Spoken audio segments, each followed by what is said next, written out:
Porque misiles van, misiles vienen. Exactamente, increíble. Piña va, piña viene. Mire, anoche veía un video, Daniel, donde,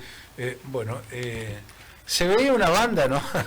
En Palestina se veía una banda tocar. No, Daniel. ¿En Palestina? En Palestina. Bien. Se veía una banda tocar al aire libre, mientras se tocaba, mientras estaban este conjunto actuando, se veían los misiles que iban desde Irán hasta Israel y de Israel hacia Irán.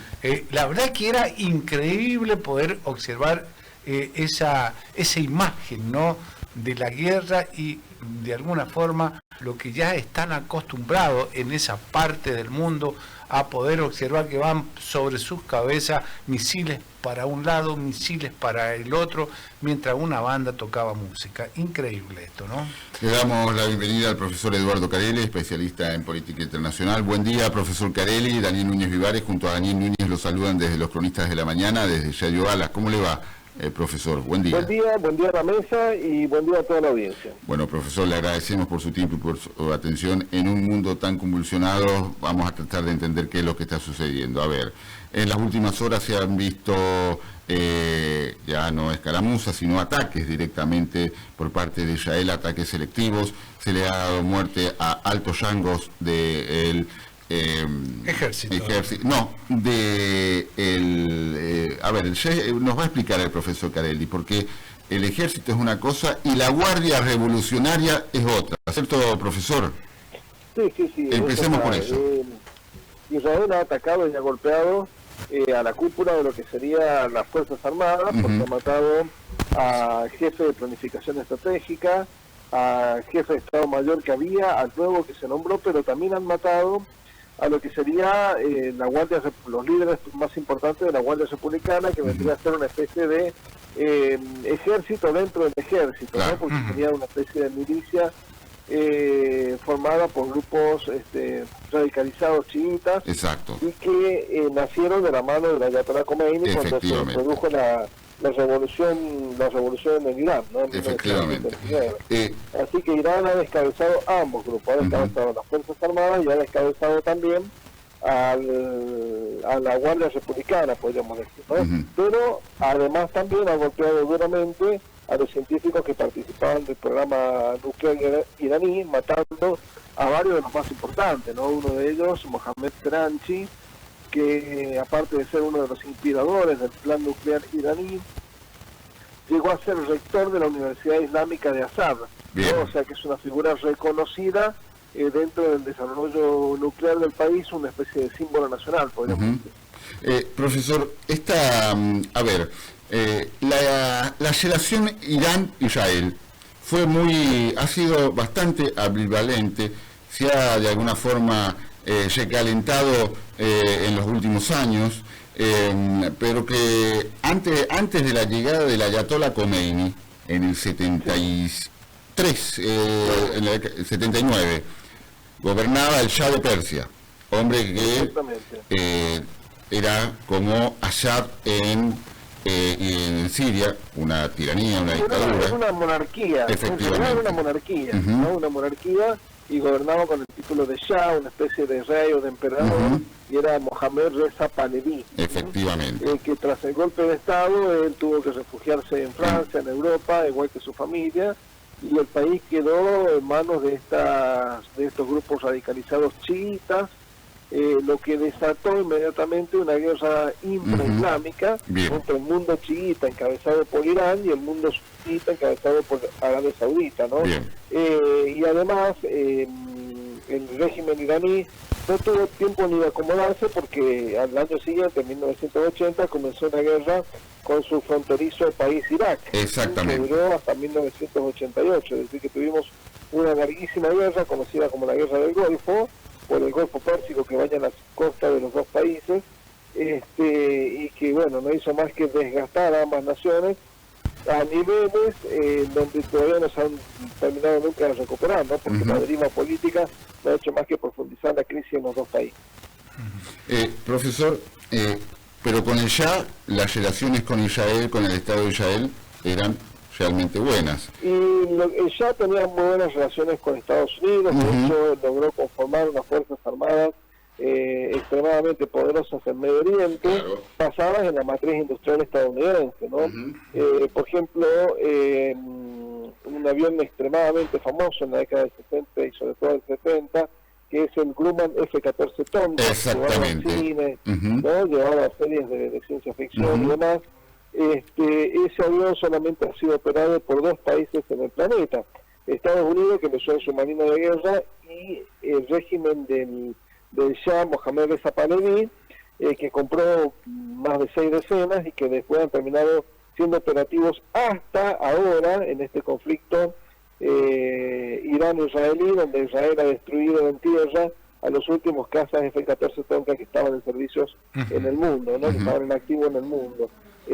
Además compró el régimen de Irán tanques M60, los Cobra, es decir, la flora y nata de lo que sería el equipamiento militar estadounidense en la década del 70 fue comprada por Irán, ¿no? Y mucho de ese equipamiento militar participó activamente en la guerra del Golfo e incluso se encuentra activo al día de hoy. Efectivamente, y además Estados Unidos, incluso hasta con el Ayatollah Khomeini, de alguna forma no rompió las relaciones, saltó el caso Irán-Contras en los 80, ¿no, profesor? En donde, se las relaciones, exactamente. Rompió las relaciones porque recordemos que tuvo un caso grave, que fue de asalto por parte de los milicianos, de los jóvenes fanatizados chiitas en Irán a la embajada de Estados Unidos, ¿no? Que fue un sonado caso internacional y la relación se cortó totalmente.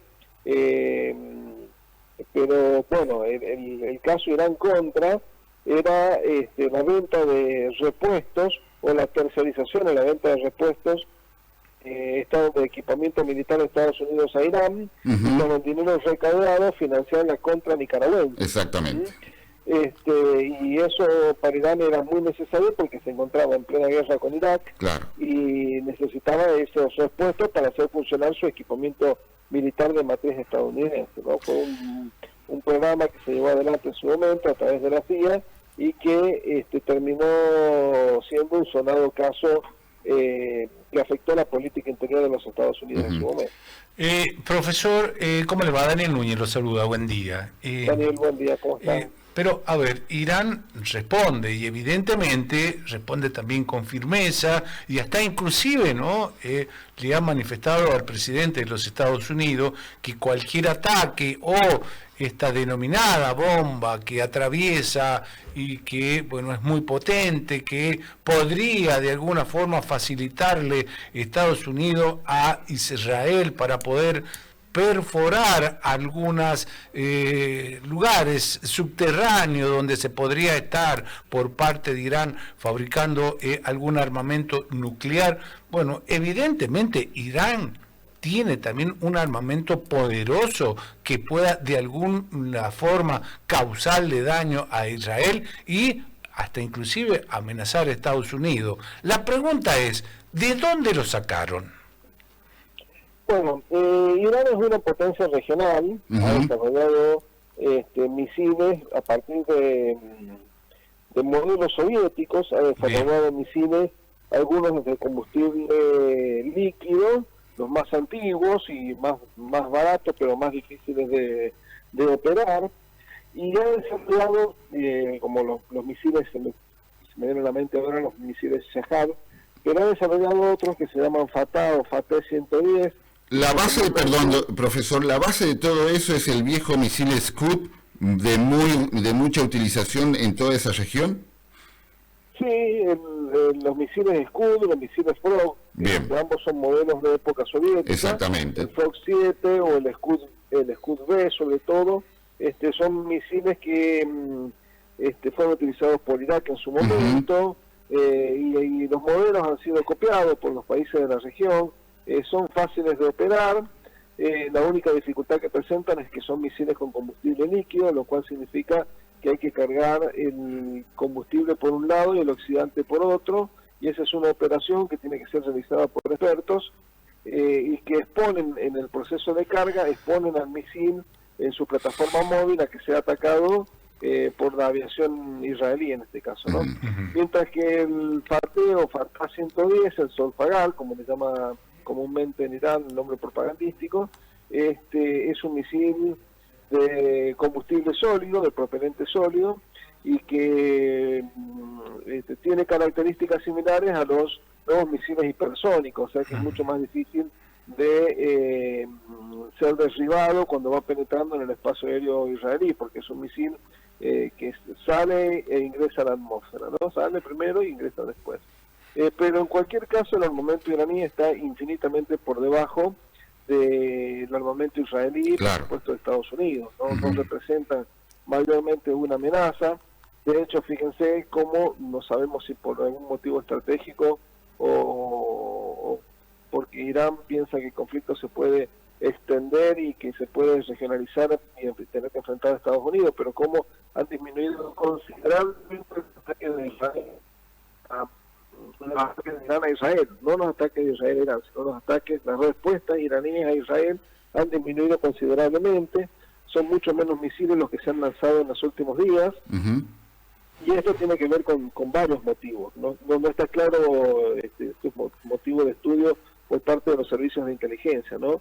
Si es que Israel ha golpeado fuertemente las plataformas móviles de lanzamiento, donde se cree que ha destruido más de 100 plataformas móviles de lanzamiento, si es que Irán realmente ha sentido el golpe y se está quedando sin el equipamiento tecnológico necesario para fabricar más misiles, o si bien Irán piensa que si Estados Unidos ingresa en el conflicto va a tener que golpear intereses de Estados Unidos en la región y por lo tanto no puede usar la totalidad de sus misiles para atacar suelo israelí, ¿no? Sino que tendrá que dosificarlos en el caso que el conflicto se regionalice y que eso implique tener que atacar intereses de Estados Unidos o de otras potencias incluso de la región, ¿no? Y hablando justamente de intereses, profesor, ¿no? Teniendo en cuenta, bueno, que Irán es un productor por excelencia de petróleo justamente en el mundo, y bueno, uno de sus compradores no es nada más ni nada menos que China, lo cual implica... Su principal claro, exactamente, ¿no? Lo cual también China se vería afectado si, bueno, esta escalada bélica sigue avanzando y evidentemente muy rápido como lo está haciendo. ¿Podría haber alguna intervención o alguna ayuda por parte de China justamente a su convendedor principal del petróleo como es Irán? Y recordemos que Irán tiene fuertes sanciones internacionales que le impiden vender el petróleo en el mercado internacional libremente y por lo tanto tiene compradores fijos que eluden esas restricciones como es el caso de China, ¿no? Entonces claro. China, los barcos chinos se acercan al Golfo Pérsico, se acercan a la costa iraní para cargar el petróleo, apagan el transpondedor, que es una especie de ubicador satelital que tienen los aviones, que tienen los barcos, cargan el petróleo, remontan y cuando se encuentran nuevamente en el Índico vuelven a encender el transpondedor y de esa forma eluden el seguimiento que se le puede hacer de forma satelital a los barcos chinos que compran petróleo iraní. Es China obviamente el principal comprador y no se descarta bajo ningún punto de vista que tanto China como Rusia a algún tipo de ayuda puedan estar prestando a Irán, ¿no? Muy limitada en el caso de Rusia porque este conflicto solo es posible por la ausencia de Rusia en la región, ¿no? El afianzamiento, la finalización de la guerra en Siria en contra de los intereses rusos, el avance de Turquía y de Azerbaiyán sobre el territorio armenio conquistando lo que sería el enclave de Nagorno-Karabaj y ahora el ataque a Irán son escenarios que son posibles únicamente por el retiro de Rusia de la región, ¿no? Entonces el vacío de poder que ha dejado Rusia ha sido ocupado en el caso de Siria por Turquía, en el caso de Nagorno-Karabaj también por Turquía y en el caso de Irán, bueno, se verá, ¿no? Porque ya Israel está apuntando a que el llamamiento que hizo Benjamín Netanyahu de que la sociedad iraní se rebele contra el régimen chiita o Estados Unidos haciendo un momento a que Irán tiene que deponer las armas y tiene que llevar adelante una rendición incondicional. Bien. Dos cosas que no van a pasar, por lo menos con este escenario actual. Bien, a ver, pero profesor, lo paro ahí porque ha dicho algo muy interesante. ¿Qué está buscando Irán? Porque, a ver, perdón, Israel. Israel con los ataques selectivos y puntuales ha golpeado fuertemente por lo menos el plan nuclear. No obstante, un reconocido exministro y un héroe de guerra israelí, no recuerdo el nombre, escribió hace 72 horas de que Israel lo máximo que puede hacer es retrasar el plan nuclear 90 días, 180 días, un año. Pero a la larga, Irán va a alcanzar su meta de tener un arma nuclear, una bomba nuclear. Israel, ¿qué está buscando? ¿Que Irán no tenga directamente la bomba atómica o de derrocar el régimen de los ayatolás? No, inicialmente Irán lo que busca no es el derrocamiento del régimen de los ayatolás, porque lo sabe imposible. Bien. Pero sí retrasar o dañar el plan nuclear iraní. No es la primera vez que toma medidas de este tipo. Ya antes, en el año 1981, creo que fue, estoy tratando de hacer memoria, en 1981, Israel atacó la central nuclear Osirak, que era una central nuclear que se encontraba en Irak, que era construida por Francia. De hecho, finalización de la construcción, la aviación israelí, en una operación muy osada, con aviones F-15, F-16, atacó la central nuclear iraquí de Osirak. Insisto, era una central construida por Francia dentro del territorio iraquí, aduciendo de que esa central con el tiempo podía generar armamento nuclear que pusiera en riesgo la seguridad de Israel. Después se descubrió o se relacionó el ataque de Israel a la central nuclear de Osirak con las conveniencias del escenario político dentro de Israel. Bien. ¿Por qué? Y bueno, porque estaban muy cerquita las elecciones para la renovación del Parlamento, de la Knesset, y por lo tanto ese ataque exitoso que ordenó Menachem Begin, que era en ese momento el primer ministro de Israel, buscaba que le rindiera algún tipo de beneficio político en el marco de la renovación del Parlamento israelí. Bien. Eso fue en junio de 1981. Y ahora hay un escenario medianamente similar, en el sentido de que estaba en crisis el gobierno de Benjamín Netanyahu, en severa crisis, con la potencial disolución de la alianza gobernante, porque los partidos ultraortodoxos que lo acompañan en el gobierno amenazaron con retirarse, con retirarse del gobierno y generar la caída del gobierno, si Netanyahu no hace el mayor esfuerzo posible por retrasar el ingreso de los jóvenes ultraortodoxos al servicio militar israelí. Eso por un lado. Y por otro lado, recordemos que el día anterior al lanzamiento de esta operación de ataque a Irán, en Israel lo que se vivió fue a último momento Netanyahu logró evitar un voto de censura por parte del Parlamento, que hubiese significado la disolución del Parlamento israelí, la caída del gobierno, porque hubiese terminado en un llamado inmediato a elecciones, ¿no? Entonces, de alguna manera se está atendiendo dos frentes: el frente externo, ataque y golpeo el plan nuclear de mi principal enemigo regional, que es Irán, y al mismo tiempo atiendo la coyuntura interna en un momento donde el gobierno está fuertemente cuestionado por el rumbo que había tomado la invasión de Israel a la Franja de Gaza. Bien. Sí, se hablaba, ¿no?, de las ayudas que puede tener Irán, en este caso de China, o también de Rusia.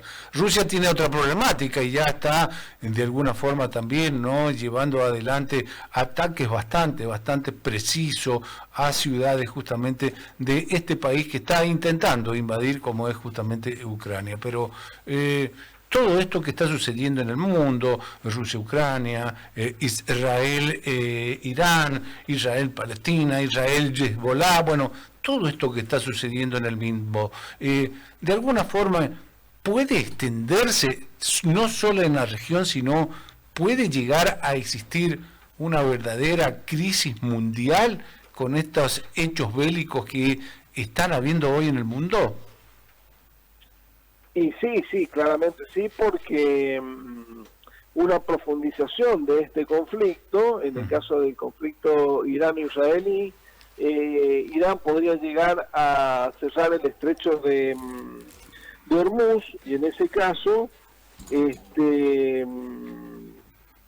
cerrar el Golfo Pérsico, la salida del Golfo Pérsico al Golfo de Omán, al cerrar el estrecho de Hormuz, que es un cortísimo paso que une el Golfo Pérsico con el Golfo de Omán.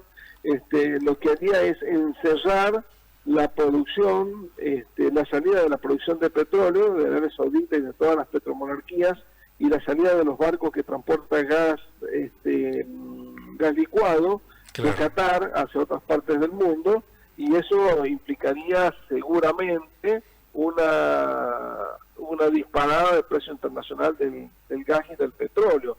Por eso es que un enemigo declarado de Irán, como es el caso de Arabia Saudita, que perfectamente podría estar aplaudiendo, ¿no? De hecho, los aviones israelíes utilizan espacio aéreo saudí para atacar Irán.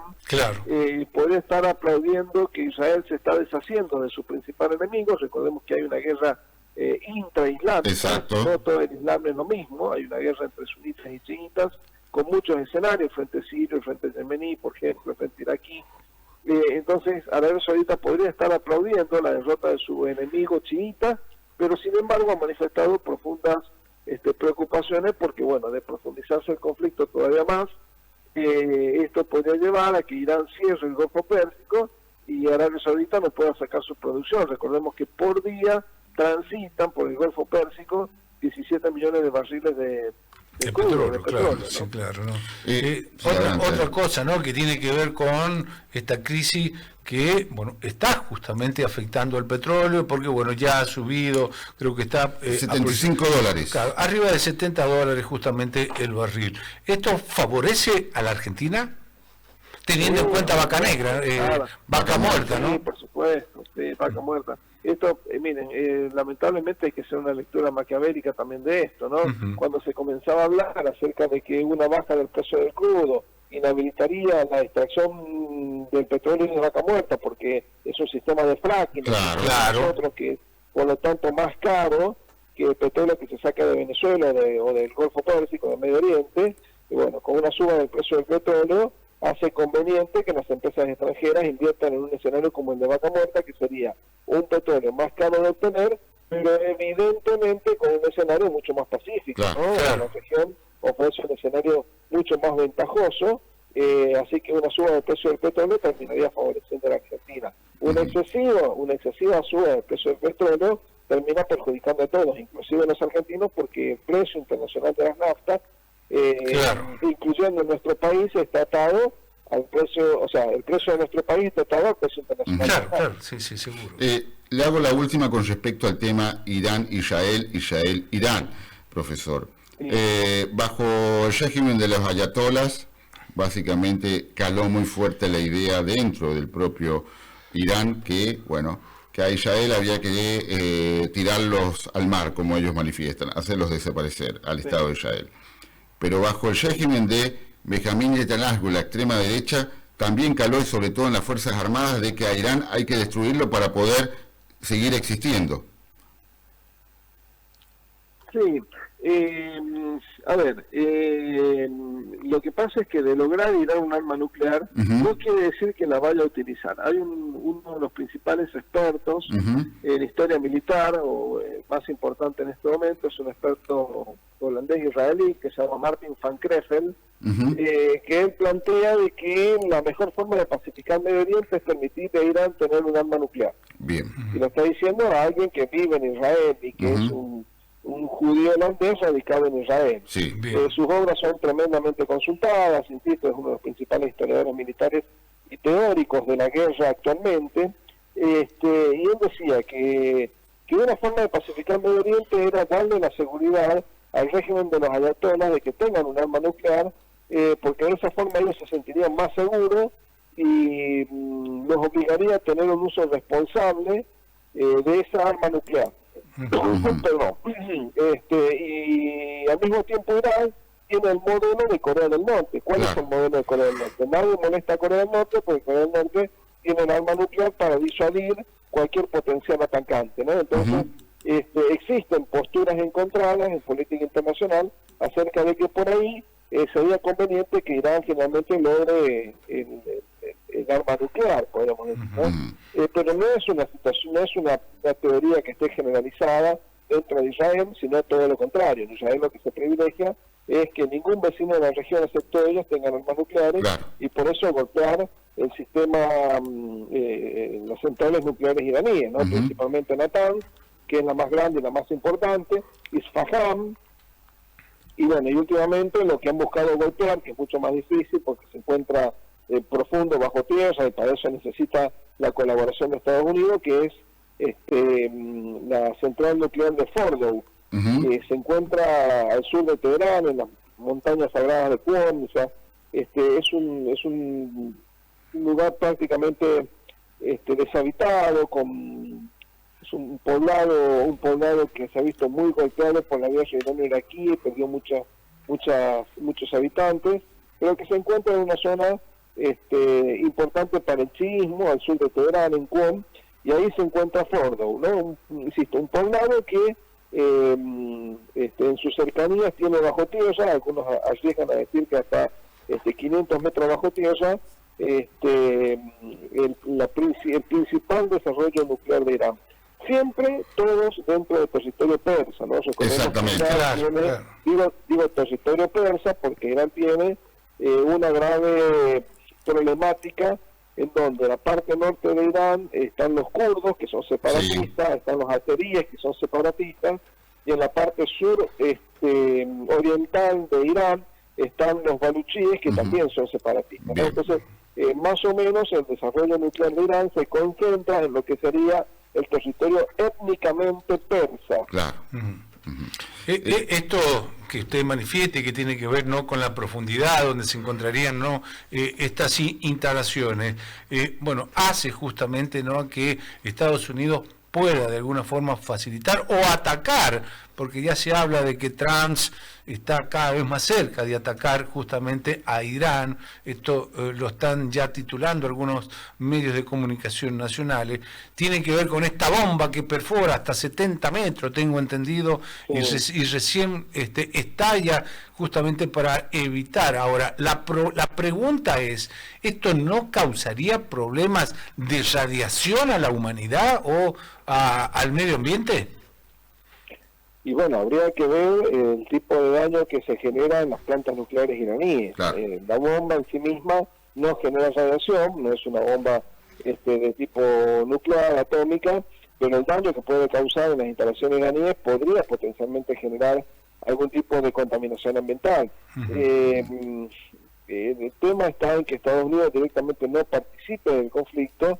De hecho está participando, no solamente con las declaraciones de Trump, llamando a una rendición incondicional de Irán, o diciendo, sabemos dónde está el ayatollah Ali Khamenei y podemos matarlo si quisiéramos, sino que si no fuera por el aporte de aviones de abastecimiento en vuelo, la Fuerza Aérea israelí no podría golpear con tanta soltura el territorio iraní. ¿No? Es decir, que hay un apoyo logístico claro por parte de Estados Unidos para con Israel. El tema es hasta dónde a Trump no le gusta involucrarse en la guerra. Ya lo demostró en la presidencia anterior. Sí golpea, como mató a líder de la Guardia Republicana iraní en su presidencia anterior, ¿no? Bueno, justo se me ha ido el nombre ahora del líder iraní que mató en el aeropuerto de Bagdad, Qasem Soleimani, ahí está. Pero una cosa es golpear y matar a un líder militar de otro país, otra cosa muy distinta es involucrarse en un conflicto bélico, ¿no? Habría que ver si Trump tiene realmente el deseo de involucrarse en un conflicto bélico con Irán, en un momento delicado para la política de Estados Unidos, porque recordemos que tiene una opinión pública bastante encontrada con esto que él está llevando adelante, que es la expulsión masiva y las redadas para expulsar a inmigrantes ilegales dentro del país, ¿no? Que le ha llevado a un enfrentamiento con el Estado de Los Ángeles y envió fuerzas federales del Estado de Los Ángeles para apoyar a los organismos que llevan adelante la expulsión de estos inmigrantes ilegales, ¿no? En una ciudad de Los Ángeles que es considerada una especie de santuario de los inmigrantes ilegales en Estados Unidos.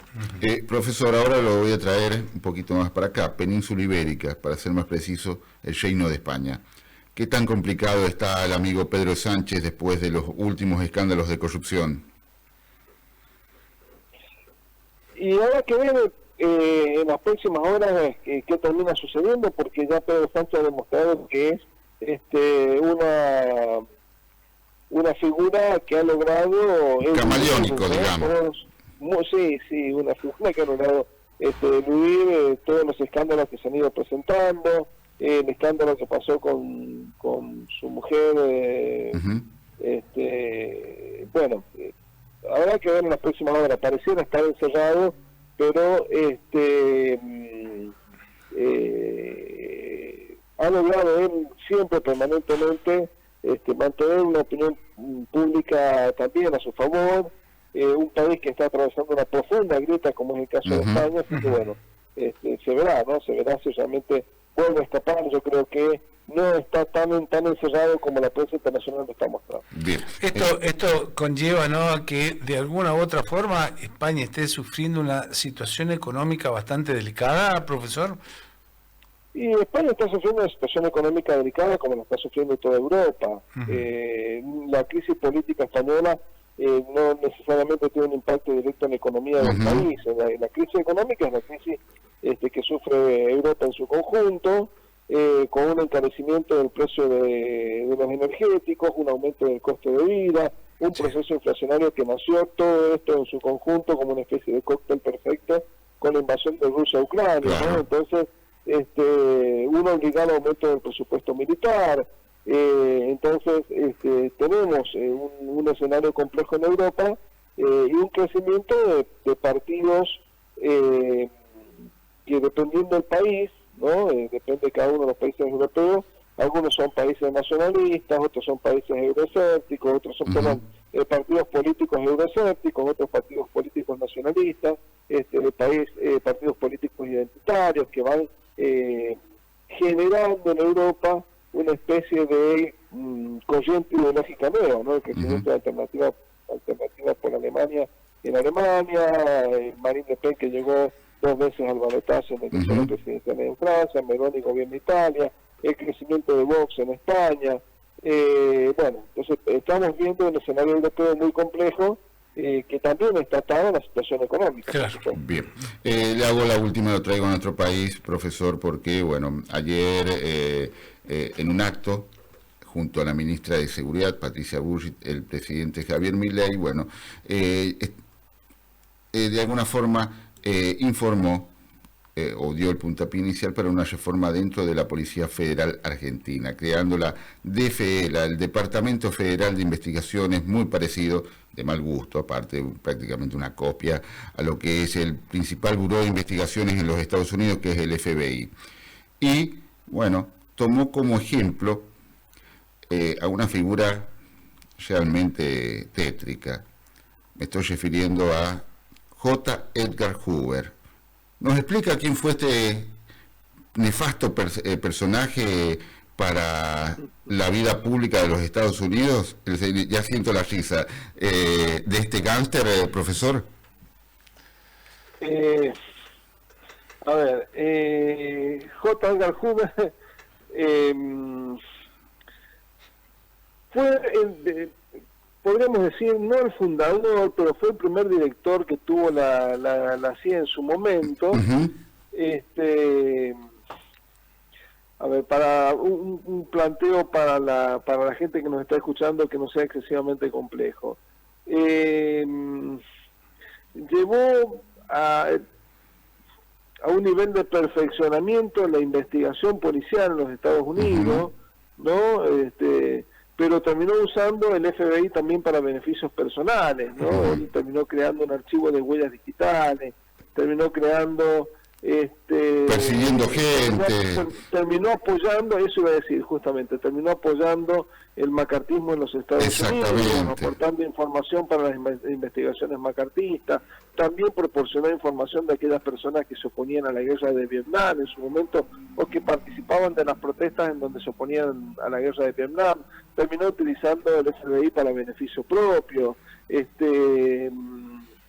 y lo que debía ser un buró de investigaciones al servicio del Estado terminó siendo una especie, en su momento, una especie de Gestapo, ¿no?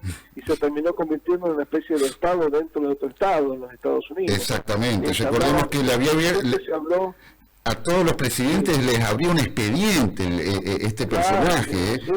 Siempre se habló de que era un chantajista, ¿no? Exactamente. Investigaciones del FBI para chantajear a la gente, y sobre todo que se encargaba de averiguarle la vida sexual a las personas para chantajear precisamente con la vida sexual de las personas. Esto sería el extremo de lo que no se quiere. Es como cuando en la Unión Soviética se creó la NKVD, exactamente, antecesora de la KGB, de la KGB, exactamente, que tenía prácticas absolutamente similares, la NKVD, y que se dedicaba también al secuestro de mujeres para satisfacer los deseos sexuales de los líderes comunistas en la antigua Unión Soviética, ¿no? Entonces, ese es el peligro de cuando tenemos profesor, lo estamos perdiendo, no sé si nos sigue tomando. Vamos a pedir que se mueva un poquito. Vamos a pedir que se mueva un poquito, profesor. A ver. A ver si mejoramos la comunicación telefónica. Es muy interesante lo que nos está manifestando, porque ayer el presidente Milei, habló muy bien de JED. ¿Querrá eso con la nueva Policía Federal? Sí, pero lo que nos está explicando el profesor muy detalladamente, ¿no? Y que tiene que ver justamente con lo que han planteado con esta supuesta policía tipo FBI en la República Argentina. Pero, a ver, estamos acostumbrados a los carpetazos, porque lo que hacía este tipo, simplemente utilizando justamente los servicios de inteligencia que estaban disponibles, ¿qué es lo que hacía? Bueno, simplemente era carpetear nada más y nada menos que a presidentes y a funcionarios de alta envergadura, típico de lo que está sucediendo en los últimos 20, 25 años en la República Argentina. Miren, sin ir más lejano, acá en la provincia de San Juan lo hemos vivido hace 2 o 3 semanas, carpetazos de un lado y carpetazos de otro lado, entre el ex gobernador Sergio Uñat y el actual gobernador de la provincia, lo cual implica de que no es nada nuevo para nosotros esto. Nuevamente lo hemos retomado el profesor Carelli. Profesor, nos estaba comentando de cómo este personaje, J. Edgar Hoover, hizo desastres con el FBI, ¿no? Y lo usó para beneficio, decíamos, ¿no? Lo usó para beneficio propio, y chantajeó a las personas, averiguó la vida sexual de las personas para usar esos datos para fines no listos, podríamos decir, ¿no? Claro. Yo comentaba, profesor, que nada nuevo para nosotros los argentinos, algo que ya se viene utilizando en la política argentina desde hace más de 20 años, que es utilizar justamente los servicios de inteligencia de diferentes instituciones, no solamente de la Secretaría de Inteligencia, sino recuerdo los expedientes X de Cristina Fernández a través de la inteligencia de Gendarmería Nacional de Inteligencia. Todo esto es para nosotros. Carpetazo acá en San Juan, le decía recién a mi compañero, que tiene que ver con la política sanjuanina, desde el uñaquismo por un lado y del orreguismo por otro lado, lo cual termina en Cámara de Diputados, pedidos de informe de acá, pedido de informe de allá, y que queda todo en la nada. Algo que para nosotros no es nuevo, ¿no? No es nuevo. Pareciera ser una práctica de la política en todas partes del mundo, ¿no? En Estados Unidos, acá también. Así que habrá que ver cuán aséptico puede ser este nuevo servicio de espionaje que tiene la Argentina. Claro. Ojalá sea utilizado justamente para la lucha contra la delincuencia y simplemente para eso, y no sea utilizado políticamente como estamos acostumbrados a verlo, ¿no? Y Argentina necesita un servicio de investigación y de espionaje de alto nivel, sí, sobre claro, todo porque se ha involucrado en temas internacionales que nos pone en el centro de la escena. El apoyo restricto a Israel, supongamos, claro, entre una alianza con Estados Unidos. Es decir, si Argentina quiere jugar en las grandes ligas, necesita desarrollar un servicio de espionaje de investigación que le dé al país cierta seguridad. Ahora, el tema es el mal uso de ese servicio, ¿no? Claro, sí. Profesor, le agradecemos la comunicación telefónica, le agradecemos por su tiempo, por sobre todo, y obviamente lo vamos a estar consultando cuando las cuestiones a nivel internacional en este mundo tan convulsionado sigan siendo nota de tapa. Muchísimas gracias por su tiempo, por su atención, por profesor. favor, agradecido soy yo, un saludo a la mesa y toda la audiencia. Muchísimas gracias, profesor Carelli. Fue el profesor Eduardo Carelli charlando con los cronistas de la mañana, charlando de un historiador, un analista que tiene un análisis muy práctico para toda la audiencia, porque se habla de países extranjeros.